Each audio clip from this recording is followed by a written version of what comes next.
Hello दोस्तों, आप सभी का स्वागत है अपने इस YouTube चैनल पर। आज हम सीखेंगे राजाओं हेतु यज्ञ, यानी पुराने समय में जो राजा यज्ञ संपन्न करते थे वह कौन कौन से यज्ञ थे।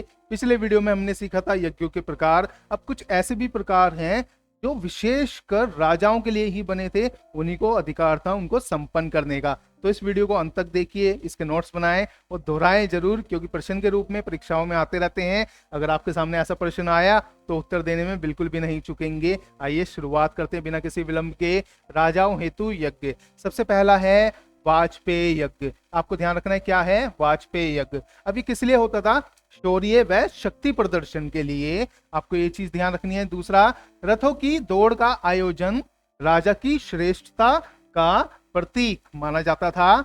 इस यज्ञ के आदि और अंत, अंत यानी कि जो आखिर होता है, और आदि का मतलब शुरुआत होता है।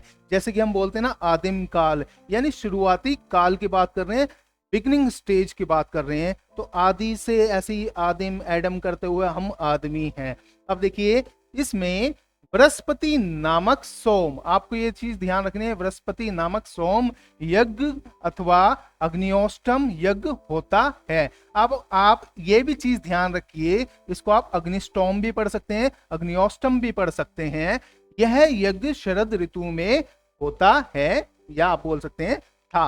अब अगला देखते हैं अश्वमेघ यज्ञ। ये काफी महंगा यज्ञ माना जाता था, काफी मशहूर भी था। अब देखिए, राजा के प्रभुत्व को चुनौती देने के लिए राज्य विस्तार हेतु घोड़े को छोड़कर, ये चीज ध्यान रखनी है, घोड़े को छोड़कर दिग्विजयी होने का प्रतीक। यह यज्ञ 2 वर्ष से भी अधिक समय में समाप्त होता था। इस यज्ञ का अधिकार सार्वभौम राजा को ही होता था। अब देखिए, घोड़े को ना सुशोभित किया जाता था, सजाया जाता था, वस्त्र पहनाए जाते थे और उसको तिलक भी लगा दिया जाता था। यह ऐसे प्रतीक थे जिससे कि कोई आम नागरिक उस घोड़े को पकड़ ना ले, क्योंकि यह घोड़ा सिर्फ राजा को ही पकड़ना होता था। अब देखते हैं अग्नियोष्टम यज्ञ या अग्निष्टोम यज्ञ। इसमें सात्विक जीवन व्यतीत करते हुए जन कल्याण हेतु, अब यहां पर देखिए, अग्नि को पशु बलि, ये चीज ध्यान रखनी है, अग्नि को पशु बलि दी जाती थी व सोम रस का पान किया जाता था। अब आप इसका अर्थ जानिए। सोम का एक अर्थ तो है मदिरा और दूसरा अर्थ है मून, यानी चंद्रमा। अब मून से ही मौन बना है, तो हमने बोल दिया मंडे, यानी मून का दिन। तो आप इसमें कंफ्यूज मत होना, सोमरस का मतलब ये नहीं है कोई चंद्रमा के नीचे बैठकर उसका आनंद लिया जा रहा है, ये मदिरा से रिलेटेड है।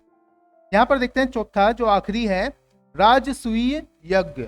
राजसूय यज्ञ क्षत्रिय राजा के राज्याभिषेक के बाद चक्रवर्ती उपाधि को धारण करता है, यानी पिछले समय में ऐसा किया जाता था। अब ये देखिए, चक्रवर्ती का आप ध्यान रखिए, चक्रवर्ती में 15 लाख गांव जिस राजा के अंडर में आते थे वह चक्रवर्ती राजा होता था, जिससे प्रजा को विश्वास होता था कि उसके राजा को दिव्य शक्ति प्राप्त है। तो ये चीज ध्यान रखना, क्या प्राप्त होता था कि ऐसा विश्वास दिलाया जाता था प्रजा के अंदर कि आपके राजा को कोई दिव्य शक्ति प्राप्त है। तो दोस्तों, मुझे उम्मीद है आपको अच्छे से ये वीडियो समझ में आया होगा। शॉर्ट वीडियो था, इजी था, नोट्स बना लेना, इसके दोहराना जरूर है ताकि अच्छे से स्मरण हो। कोई भी दुविधा परेशानी हो कमेंट सेक्शन में लिख देना। कोई अन्य टॉपिक चाहते हो वो भी डिमांड अपनी प्रस्तुत कर देना, मैं उसकी पूर्ति कर दूंगा। अब हम मिलेंगे अपने नेक्स्ट वीडियो में। इस वीडियो को लाइक करना है, शेयर करना है, चैनल को सब्सक्राइब करना है। अलविदा।